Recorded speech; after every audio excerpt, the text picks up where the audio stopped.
Lo primero que hicimos fue tratar de decir qué no es el arrepentimiento. Por eso hablamos del concepto de remordimiento como un sentimiento, un conjunto de ideas o a veces acciones que tomamos como consecuencia de alguna situación. A veces padecemos las consecuencias de nuestras malas decisiones, nos ponemos a pensar en qué hubiera sido si yo hubiese hecho o no hubiese hecho lo otro. A veces, como se dice, somos expuestos en nuestra actitud, nuestro pecado, y nada de eso dijimos que era el arrepentimiento, sino que era una reacción a una situación que nos incomoda, pero el arrepentimiento iba mucho más allá. Hablamos de dos palabras que aparecen en la Biblia. Una está vinculado con la forma de pensar, cómo se espera que la persona que se arrepiente cambie su forma de pensar, su mentalidad, reconsidere y enmiende esa forma que llevaba de vivir.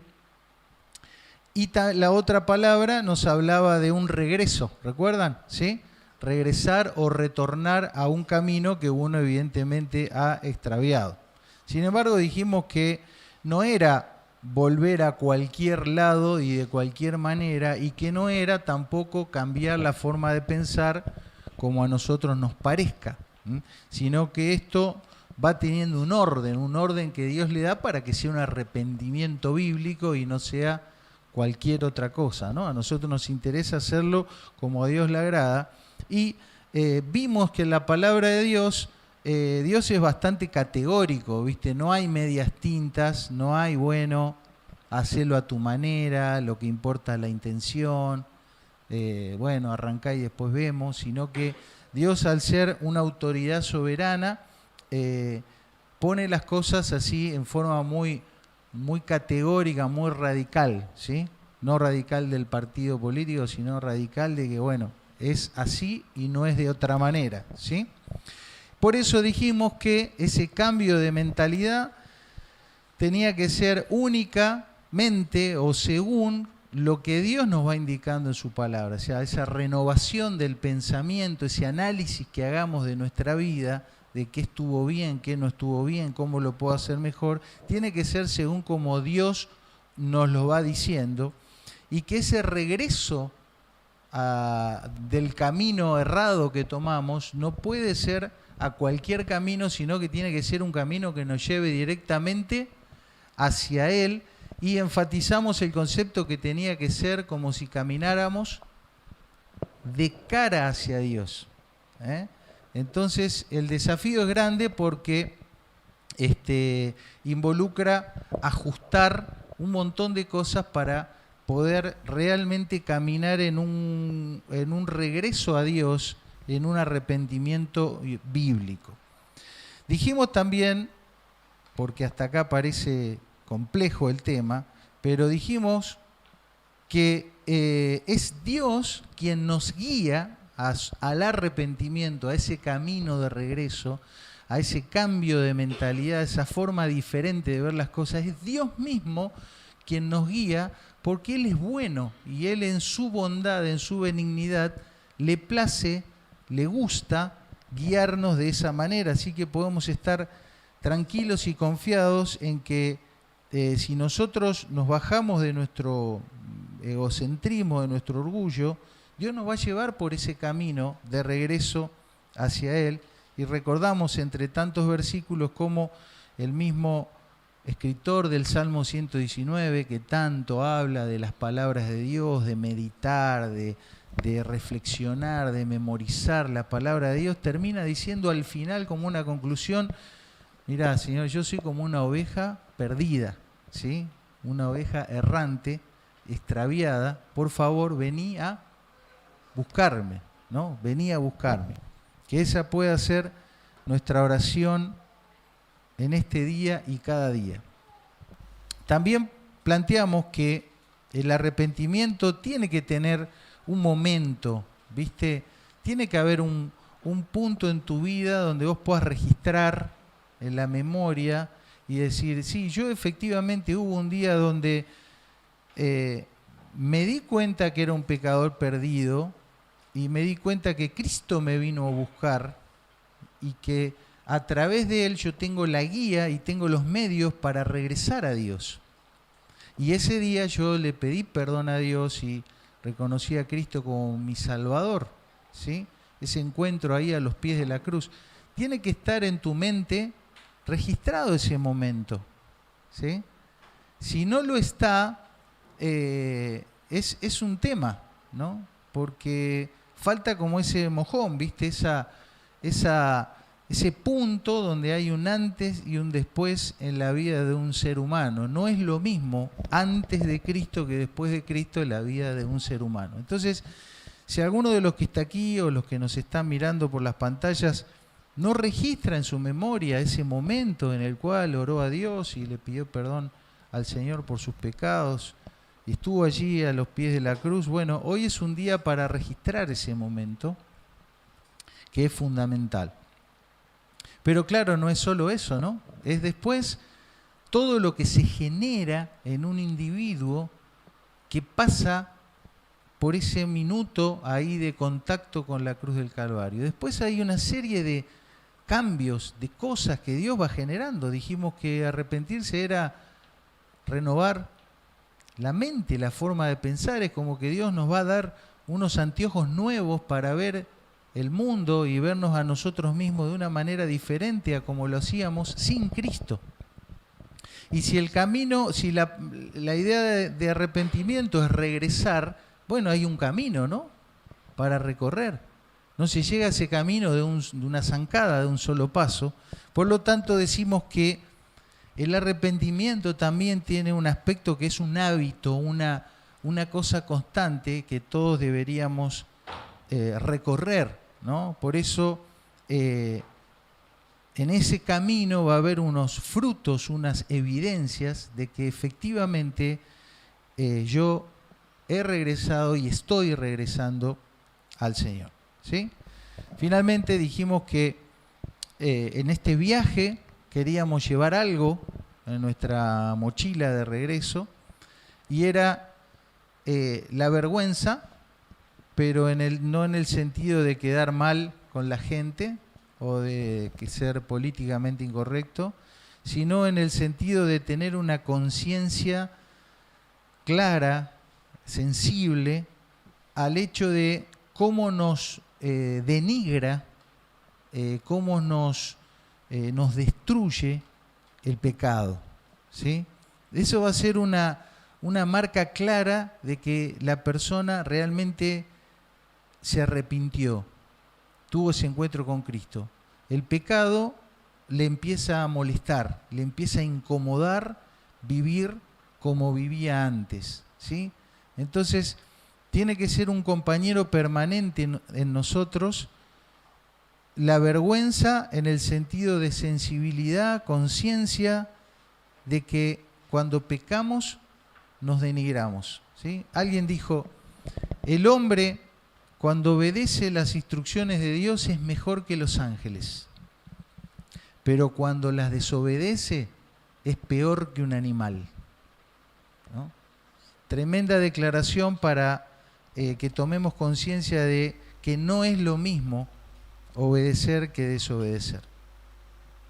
Y lo que no deberíamos tener, si recuerdan, es dos mapas, ¿sí? Dos opciones, dos caminos, y ahí aparecía en ese relato de Primera Reyes el profeta desafiando a la gente, diciéndole hasta cuándo van a claudicar, van a como a renguear, a flaquear en su marcha entre dos pensamientos. Claro, porque si tenés dos ideas, dos filosofías de vida, dos planes de vida, dos señores a quien servir, ¿sí? A Dios y a alguien más, entonces es imposible avanzar, ¿no? Y vimos cómo esa actitud del pueblo, que por una parte quería servir a Dios, pero por otra se complacía a sí misma y a sus ídolos, le generaba una mente dividida. Y esa mente dividida salta o saltea al Señor, por ahí no siempre, pero a veces,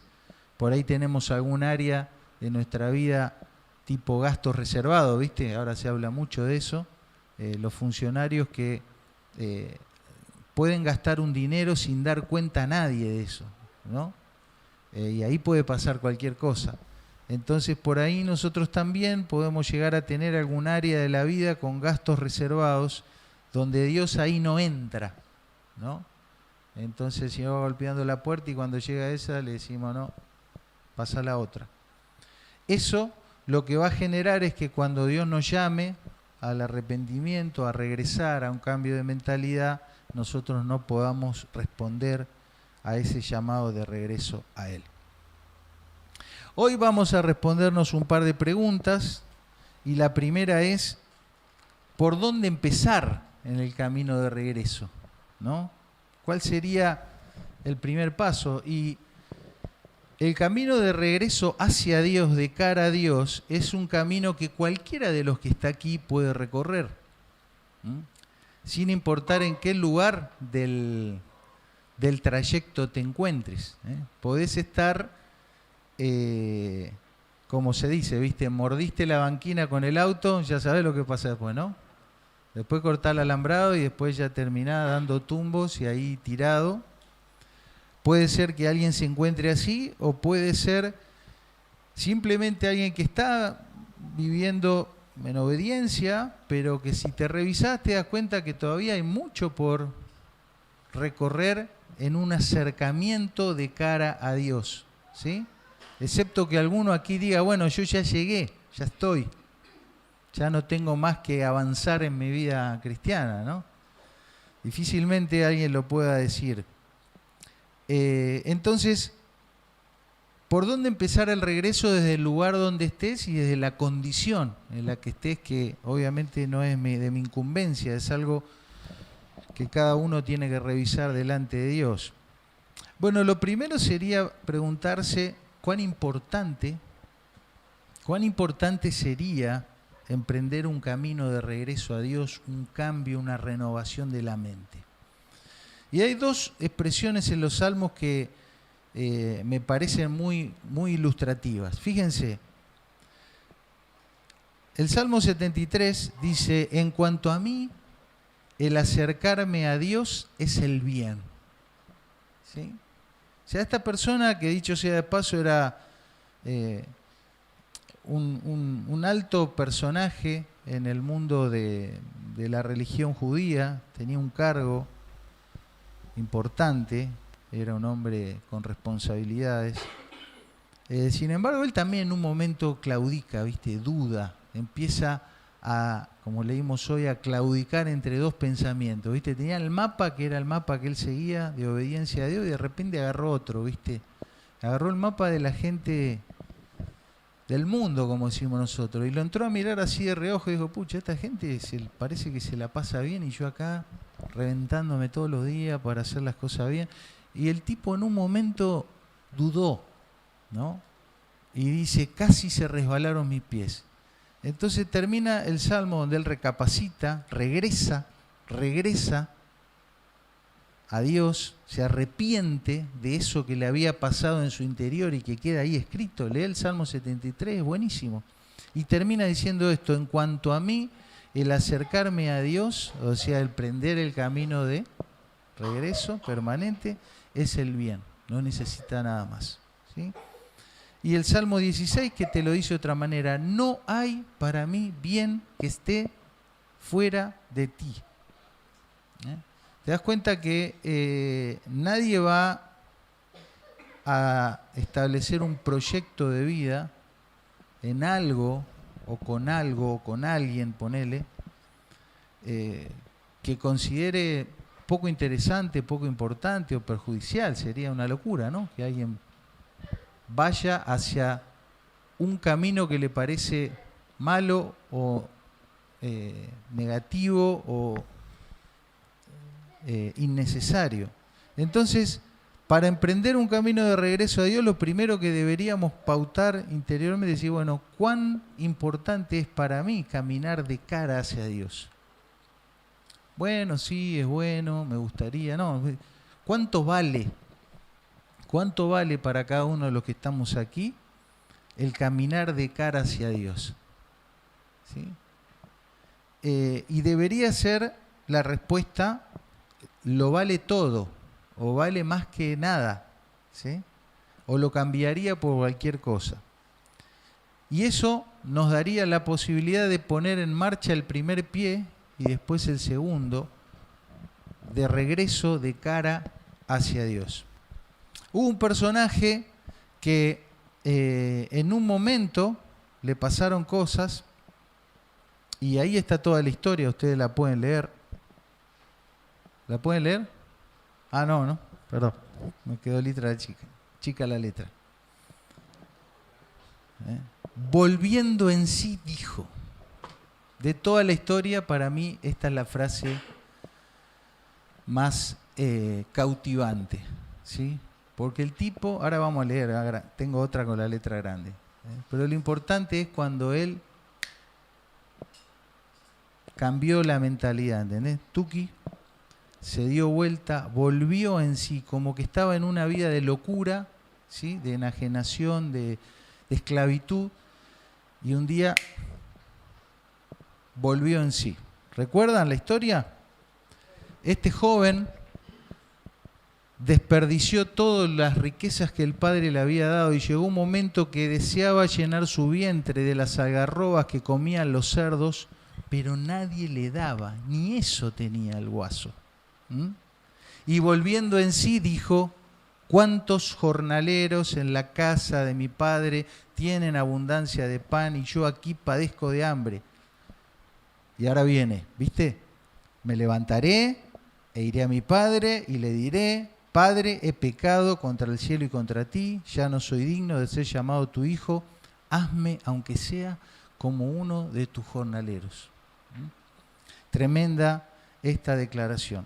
¿Cuántas cosas nosotros podríamos pensar en conversar con Dios, en decirle a Dios, cuando uno está pasando por momentos críticos de la vida, o cuando uno vuelve en sí y dice, bueno, yo quisiera volver, quisiera emprender un camino de regreso, de acercamiento de cara a Dios, de donde cada uno esté? ¿Y cómo se lo diría, no? ¿Qué le diría a Dios? ¿Qué expresiones utilizaría? Bueno, si algo que tenemos que hacer es orar, ¿no? Orar. Porque orar era... ¿Qué era orar? No. Era una trampita, ¿sí? Claro que orar es hablar con Dios, pero no es cualquier conversación, ¿sí? No es cualquier conversación. Es hablar con Dios, pero no es cualquier conversación. Entonces, si yo tengo que volver a Dios, así como ese joven dijo, me levantaré, iré a la casa de mi padre y le diré a mi padre, es una metáfora de cómo nosotros podemos volver, regresar a la casa de Dios, a hablar con Él. Obviamente vamos a orar, pero no podemos, che, ¿qué tal el clima? ¿Viste? Entonces tenemos que recordar que en esa conversación de regreso que vamos a tener con Dios, lo que vamos a hacer es ponernos en una escena de juicio, ¿sí? Porque orar es venir o participar en un juicio, una escena judicial, ¿sí? Donde Dios es el juez y donde yo voy a estar ahí frente al juez, al Tribunal Supremo de la Corte de no sé qué, donde ya no hay otro para apelar arriba de él, y delante de él vamos a estar, ¿sí? Entonces debemos recordar que cuando oramos, en toda ocasión, pero sobre todo cuando estamos pensando en un acto de arrepentimiento, de acercamiento, de regreso a Dios, lo que vamos a hacer es vamos a entrar en una escena de juicio. ¿Y qué deberíamos hacer en esa escena de juicio delante de Dios?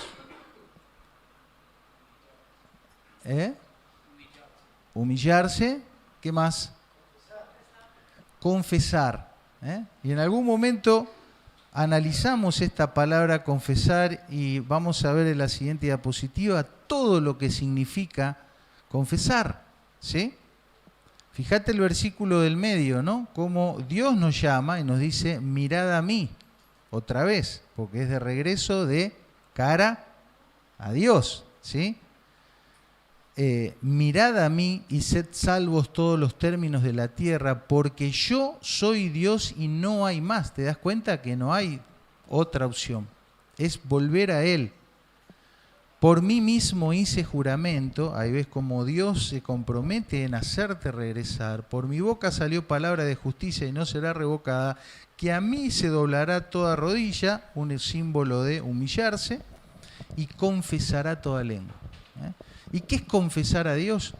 Bueno, esto es admitir, es estar de acuerdo con Él, por eso no puede ser a mi manera, tiene que ser lo que Dios llama pecado es pecado, lo que Dios llama imprudencia, imprudencia, etcétera, etcétera.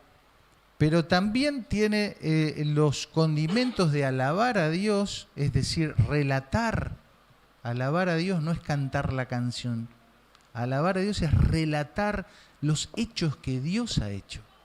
Hemos alabado a Dios porque hemos relatado que la dulce paz que gozamos es la que Cristo me da. Ahí estuvo la alabanza, en ese relato que hicimos en la canción. Por supuesto es declarar verdad. Recuerdan que aprendimos que confesar es decir la verdad, no, si no, no es confesar, ¿sí? Aprendimos eso acá de la gente que domina las leyes. Es informar, es agradecer, es reconocer y es también prometer. Entonces, ¿cómo ordenamos la maraña de ideas o de sentimientos que a veces podemos tener? Bueno, lo primero que tenemos que hacer es, conforme nos enseña la palabra de Dios, es oír mucho y hablar poco, ¿no? Oír mucho y hablar poco. Y cuando hablamos de oír y cuando pensamos en hablar poco, no nos estamos refiriendo a la boca, sino a las conversaciones que generalmente uno tiene y elabora para justificarse a sí mismo, para responsabilizar a otro, para buscar diferentes tipos de excusas, de atenuantes, cuando tenemos que ir de cara a Dios y presentarnos en una oración en forma de juicio. Y cuando hablamos de oír, ya hemos aprendido que oír significa, una sola cosa significa oír en la Biblia: obedecer, ¿sí? Entonces, oír es obedecer. Entonces es como que Santiago te está diciendo: amados hermanos, todo hombre sea pronto, rápido para obedecer, ¿sí? Y tardo o lento para hablar. ¿Hablar qué? Lo que nos decimos, ¿viste? Esas conversaciones donde uno generalmente encuentra excusas para explicar por qué hizo así, por qué hizo asá, y por supuesto tratar de quedar lo mejor parados posible, ¿no? Es algo que todos hacemos desde niños, ¿no es cierto? Aprendemos a echarle la culpa a otro, simple, ¿sí? Ese relato, ¿no? El relato que uno se construye. Es interesante porque a veces cuando escuchás a una persona, te cuenta algo, y está bueno, ¿no? Que la persona hable, haga la catarsis, ¿viste? Cuente. Pero vos la escuchás un par de veces y después te das cuenta que al final siempre tiene un relato. Y en ese relato, ¿qué hacemos generalmente? Nos excusamos, o sea, nos acordamos de lo que nos conviene, obvio, y nos olvidamos de lo que generalmente nos perjudica, ¿no? Entonces, vamos a hablar con Dios, vamos a orar, vamos a entrar a juicio, vamos a confesar y vamos a disponernos a obedecerle a Él y en hablar poco, en relatar poco sobre todas esas cosas que nos hacen querer hacer un chamullo que con Dios no va, ¿no? Y que no nos sirve tampoco a nosotros. Y estuve buscando qué oración en la Biblia podía darnos un ejemplo de todo esto que venimos diciendo, ¿sí? Y elegí un solo versículo. Ustedes pueden leer todo el capítulo, porque todo el capítulo es una oración de confesión, de arrepentimiento, de regreso a Dios. Pero en esta primera está el encabezado que es muy lindo. El Salmo 51 es David orando. Ahora estamos en la hora silenciosa viendo a David en la cresta de la ola, ¿viste? El tipo va así. Bueno, ¿puedo contarle el final de la película? Después hace así, ¿sí?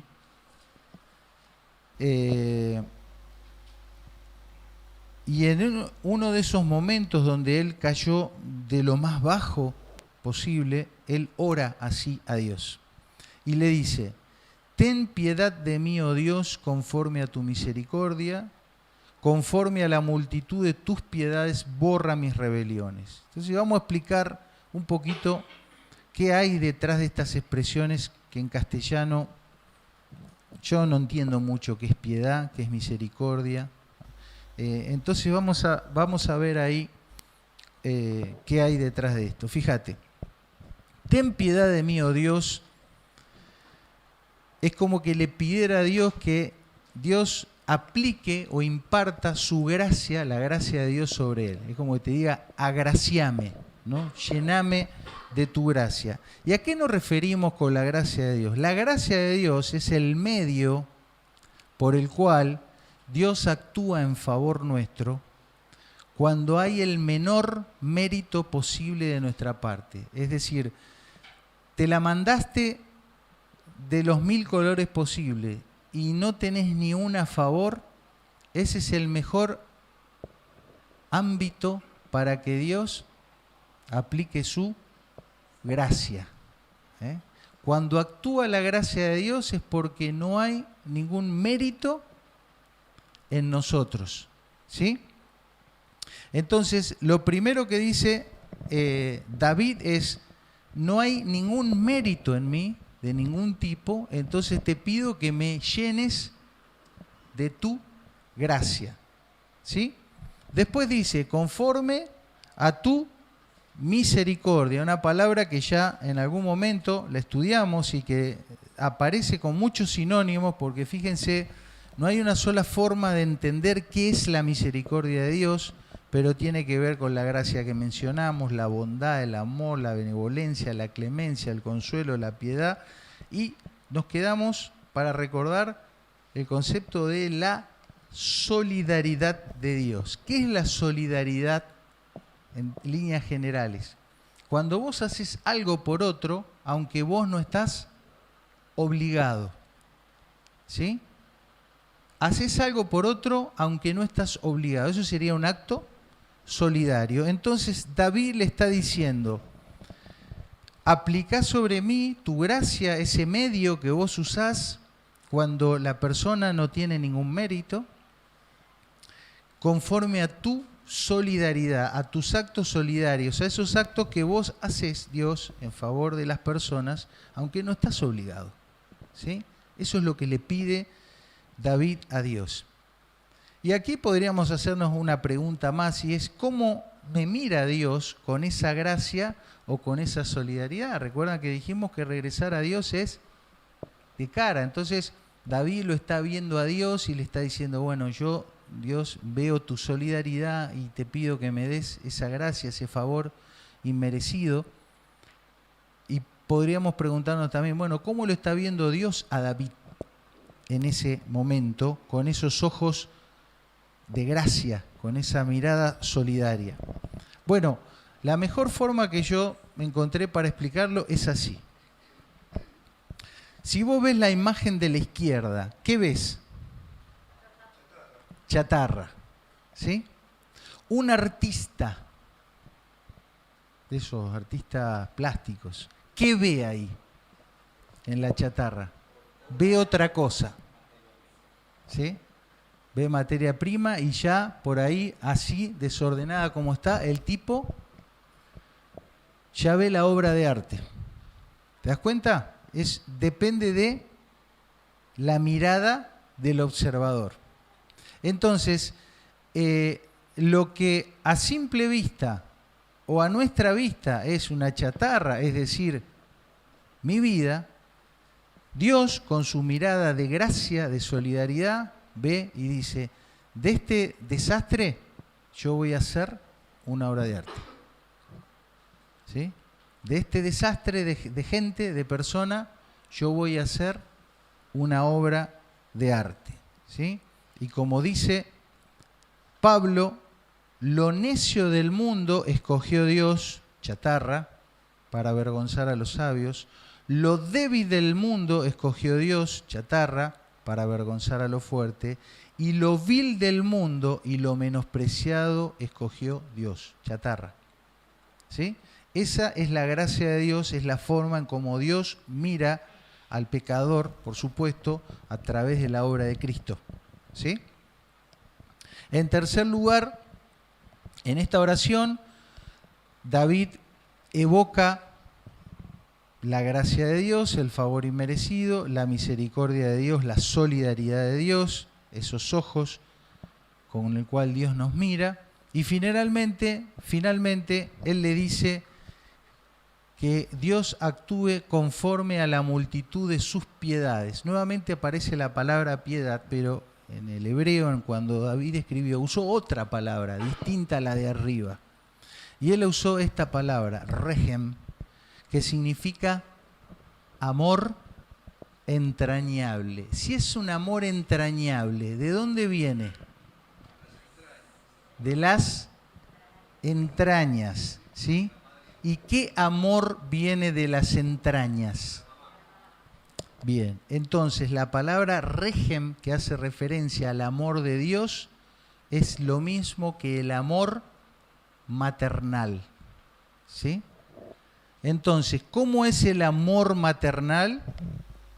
Es un amor entrañable, es un amor incondicional, es un amor que tiene una unión vital con el bebé y es un vínculo, ¿cómo? Irrompible. Irrompible. Tremendo, ¿no? Tremendo como, acuérdense, David había pecado.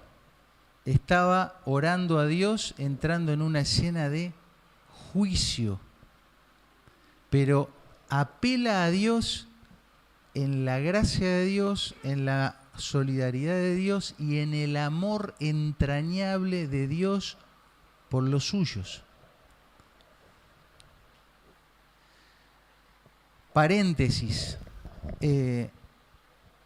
Tal vez lo peor de la ideología en favor del aborto, lo peor de todo es que destruye este concepto. ¿Entendés? Y la persona que abraza esa ideología, más allá de los justificativos que pueda tener y demás, lo que se le quiebra en su interior es el concepto de el amor que Dios le puede tener a ella o a él, ¿no? Y eso es un daño tremendo en la conciencia de un ser humano. Cierro paréntesis. Al final de esto, David termina diciendo, borra mis rebeliones. Borrar en el sentido de que no quede ningún rastro. Borrar que no quede ningún rastro. Y que le perdone, ¿qué cosa? David se autopercibe y se describe a sí mismo como que se encuentra en el estado más putrefacto del pecado. Cuando aparece rebelión en la Biblia, estás hablando de la caída más baja que un ser humano pueda tener, ¿sí? Entonces, fíjense todo lo que David le dice a Dios en esta oración cuando él se quiere arrepentir. ¿Viste que es más que decirle, bueno, perdonad por todos mis pecados, amén? ¿Viste? Hay más acá, ¿no? Hay más. En resumen, para empezar el camino de regreso, vuelve al único bien posible, ¿sí? Seamos cuerdos, dejemos la locura de andar buscando otros bienes, que el único bien posible para nosotros sea acercarnos a Dios. Silenciemos todos los relatos, las cosas que nos podemos decir. Entremos a juicio, es decir, oremos. En ese juicio delante de Dios asumamos el estado putrefacto de nuestra condición sin ningún tipo de excusa ni justificativo, porque David, viste, no puso ninguna excusa ni ningún justificativo. Es decir, asumamos nuestra rebelión. Apelemos a la mirada solidaria de Dios, considerando que no tenemos ningún mérito. Eso es gracia.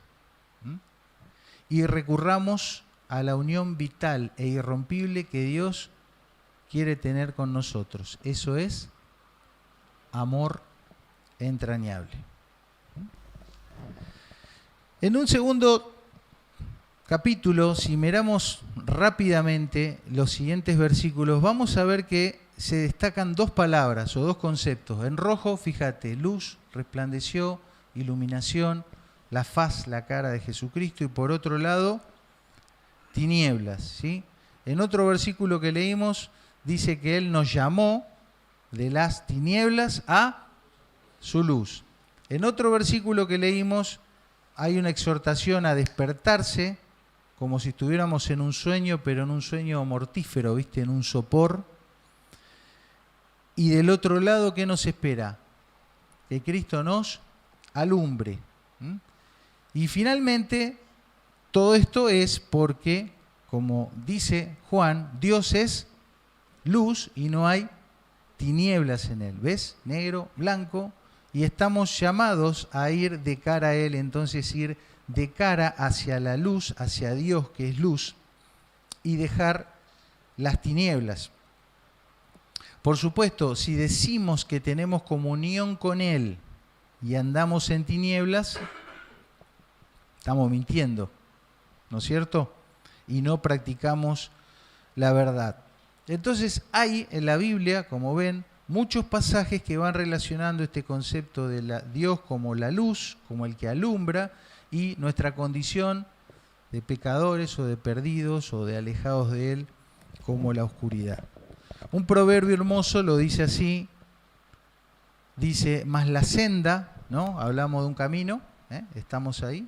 La senda de los justos es como la luz de la aurora que va en aumento hasta que el día es perfecto. La senda de los justos es como la luz de la aurora que va en aumento hasta que el día es perfecto. Tengo una pregunta para hacerles. ¿Cuándo el día es perfecto? Vamos a ver si podemos responder esta pregunta y elaborar o trabajar la metáfora. Las palabras que han aparecido en estos pasajes, en estos conceptos, son la de regresar, tinieblas, luz, cara a cara, andar, un día perfecto, la aurora, la senda, la oscuridad. Tomemos la metáfora y veamos un poquito esta imagen y qué podemos responder. En líneas generales, ¿dónde está el sol en relación con esta persona? Todos lo ven, ¿no? El hombre está mirando hacia la derecha, el sol estaría detrás. ¿Hacia dónde mira el sujeto? ¿De cara al sol? ¿De espalda al sol? ¿Todos lo ven? ¿Sí? ¿Y qué es lo que tiene a la vista? Su sombra. ¿Sí? ¿Ok? Él tiene que enfocar necesariamente su mirada ¿dónde? En la sombra. ¿Ok? ¿Y acá? ¿Y acá? Ahí está. ¿Y aquí? ¿Dónde está el sol? No. ¿Dónde está el sol? ¿Qué vemos ahí? Una sombra larga, ¿no? ¿Viste? Una sombra larga.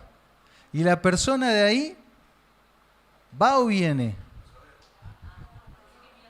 Parece como que va de acá para allá, ¿no? Se va yendo por el camino, ¿sí? ¿Puede ser? ¿Y el sol dónde estaría?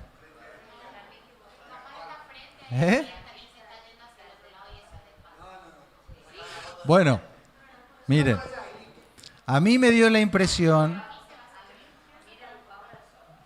A mí me da la impresión de que él va caminando por ese camino, o en bici, no sé qué va, y el sol lo tiene a sus espaldas. Y entonces lo que se proyecta, ¿qué proyecta? Una sombra. No, no. Va caminando igual que el anterior. Solo que ¿cómo es la sombra? Más larga. ¿Por qué es más larga la sombra? Porque el sol está más bajo. ¿Sí? ¿Estamos hasta ahí? Aunque la foto no sea eso, todos sabemos que si caminamos de espaldas al sol y el sol está más bajo, la sombra se hace más larga. ¿Sí? Y acá, ¿qué sucede en este caso?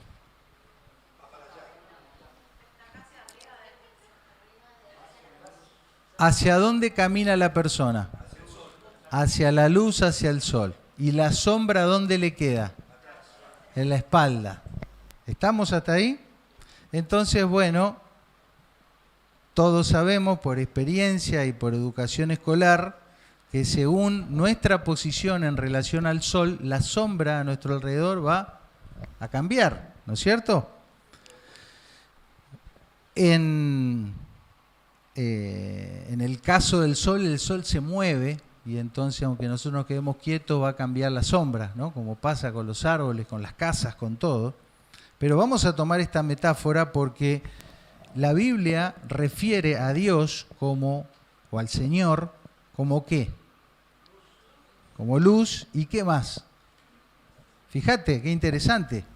Dice así, si el Señor es el sol de justicia y yo regreso hacia Él de cara a Él.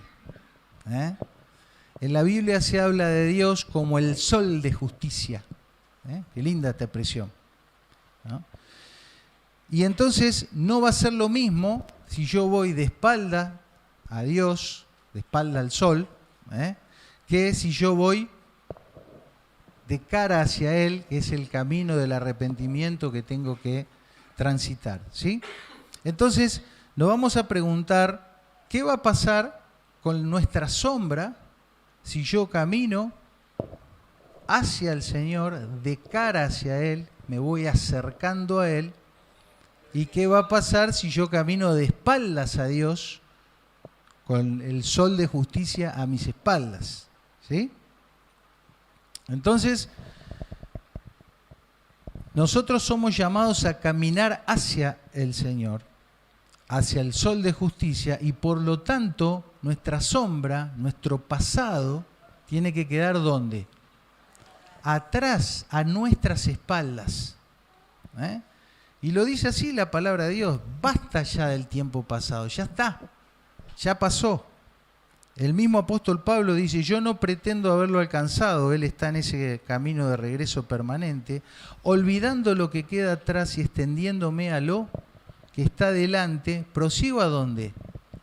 A la meta, al premio, a llegar a alcanzar al Señor. ¿Se dan cuenta cuál es la mentalidad, la filosofía de vida y el foco de atención que el creyente debe tener?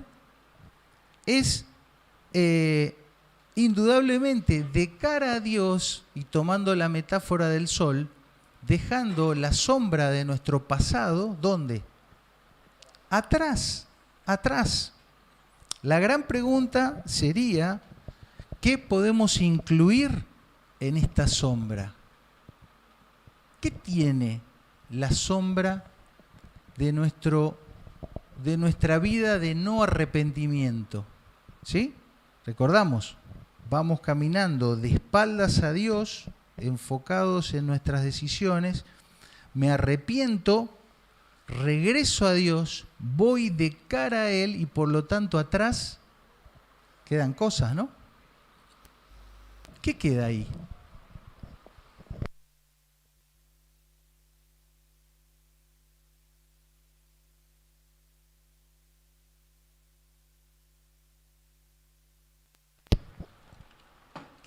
¿Qué queda ahí en la sombra del pasado?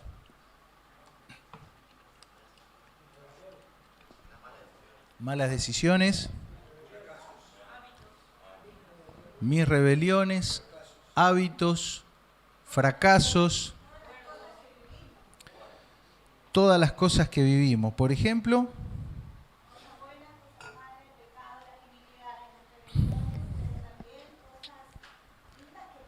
cosas lindas que pasamos. Ajá. ¿Y? Pero son lindas. A veces no conviene. ¿Cuál fue la primera declaración que dijimos que teníamos que hacer? Que para mí el acercarme a Dios es el bien. Por lo tanto, todo lo que sea anterior a ese momento o a esa búsqueda, por más de que hayan sido cosas buenas, no se han de comparar con el bien que yo voy a obtener por hacer ese camino de acercamiento a Dios. ¿Entendés? Bueno, podés dejar atrás, no sé, tu familia, tu hijo, tu laburo, tu pariente, ¿qué? No vamos a vivir a Júpiter, no. Sin embargo, nada de eso, aunque haya sido bueno, se tiene que comparar con el bien que yo obtendré de caminar de cara hacia Dios. ¿Se entiende? ¿Qué otra cosa quedaría ahí? Que tantas veces no es, viste, así como una mochila que... A ver, las psicólogas, tienen una palabra clave las psicólogas acá. Traumas. Bueno. Emociones, viejo hombre. Culpas. Tremenda palabra, ¿no? Culpas, ¿no? ¿Por qué tiene que quedar atrás las culpas? Claro, porque ya oramos como David, ¿no?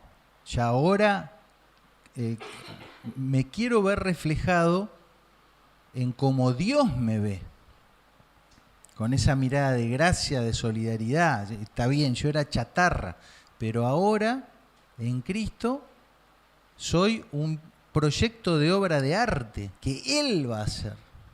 ¿Entendés? ¿Se dan cuenta?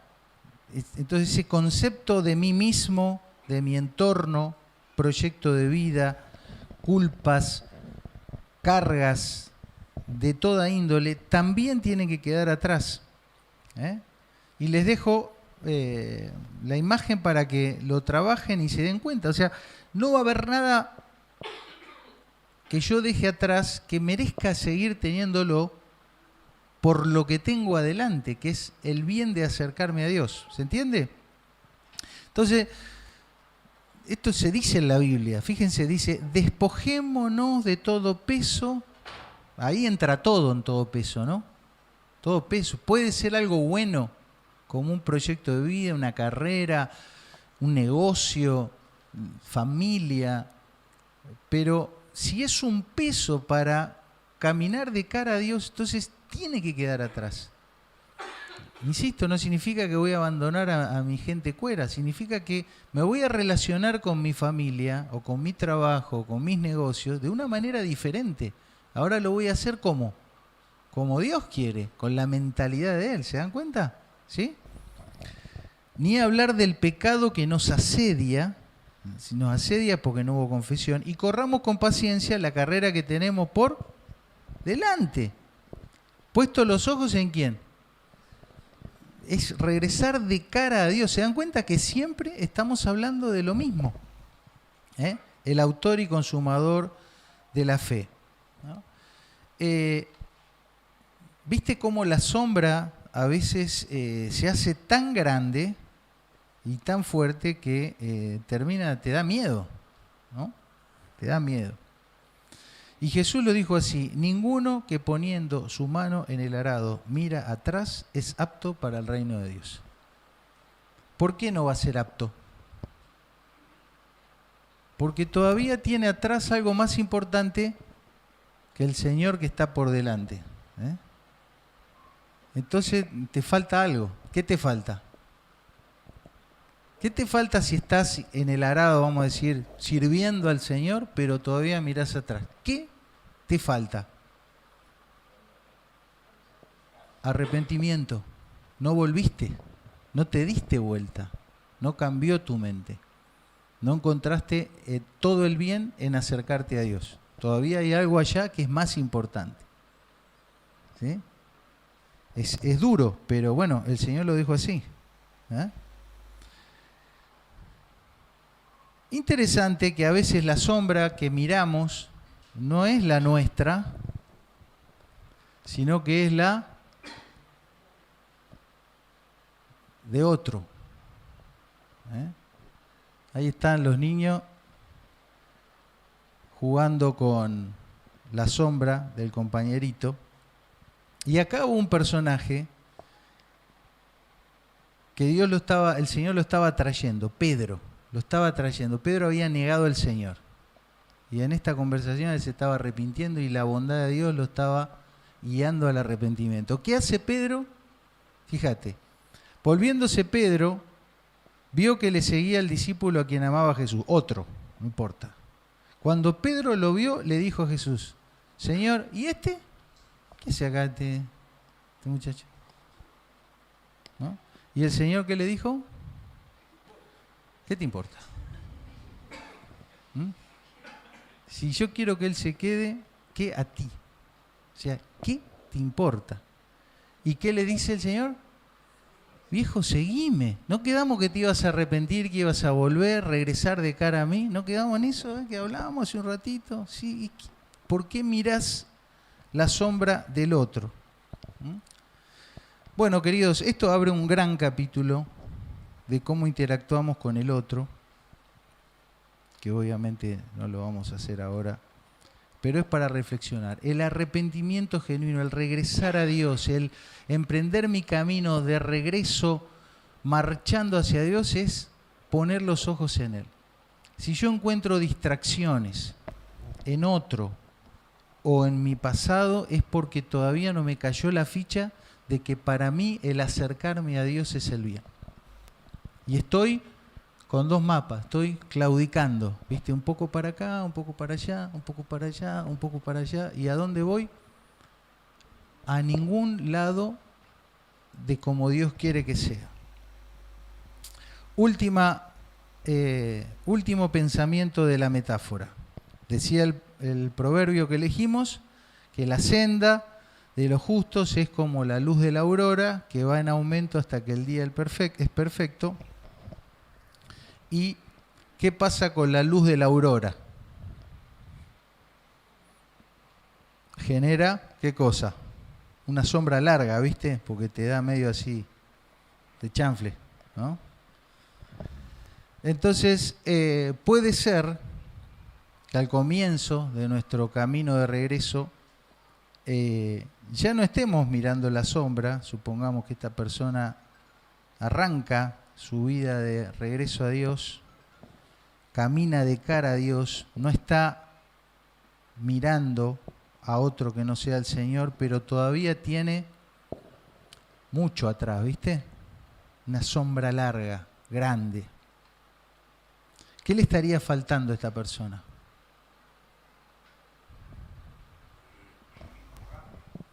Ir más rápido. ¿Hacia dónde? Hacia la luz. Muy bien, muy bien. ¿Y qué más tendría que pasar con esa luz?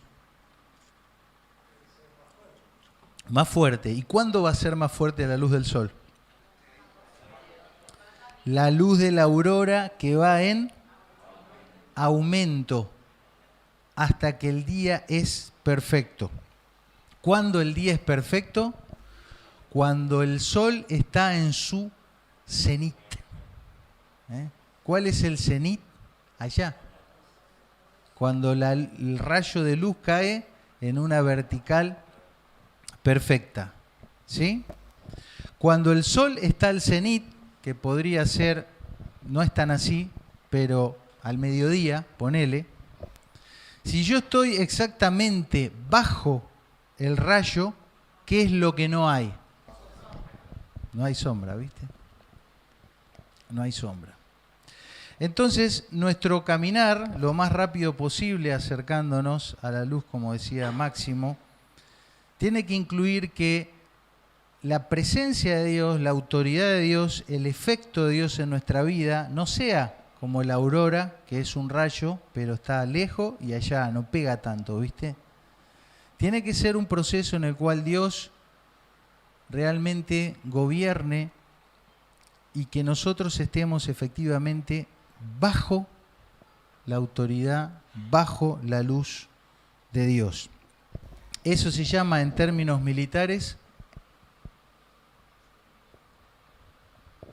subordinación. Subordinación. ¿Sí?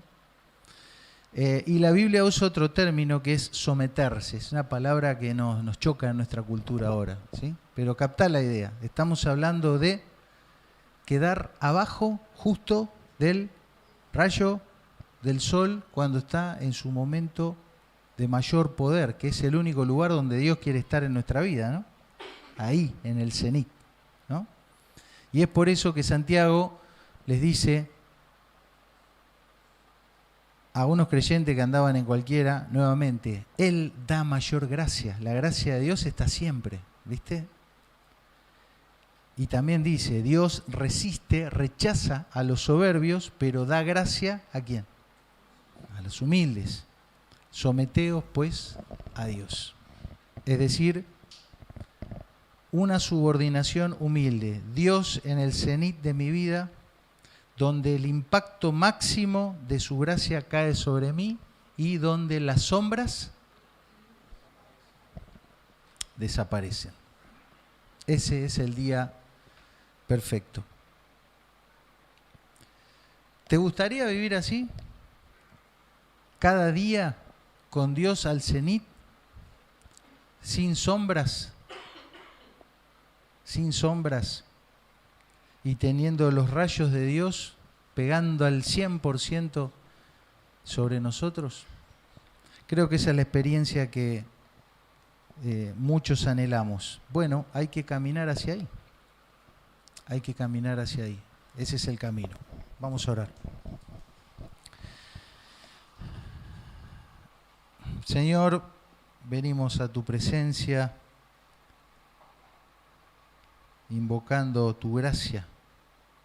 Señor, ese medio precioso que utilizas para favorecernos cuando menos lo merecemos. Señor, apelamos a tu solidaridad, a tu mirada, donde lo vil y menospreciado lo ves como una obra maestra, una obra de arte que tú harás. Apelamos, Señor, a tu amor entrañable,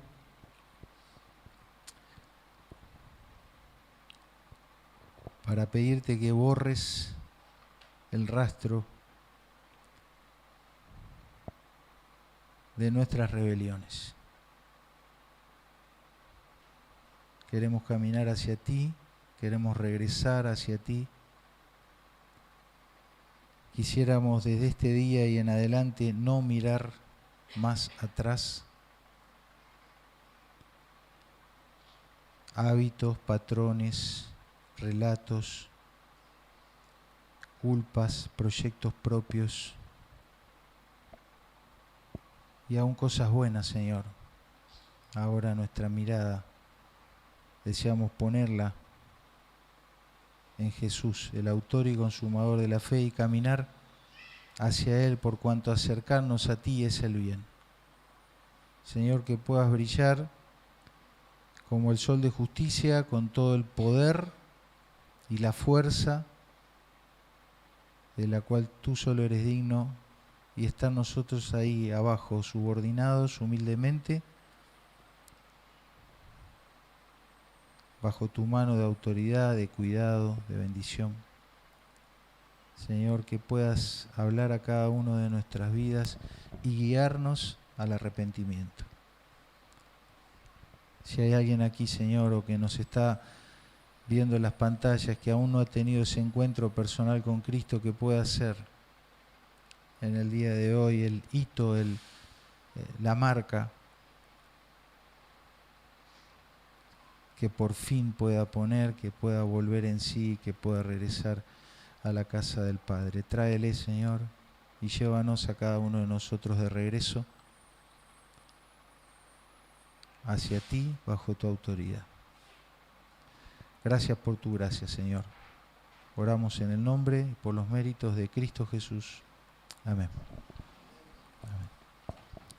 El Señor les bendiga.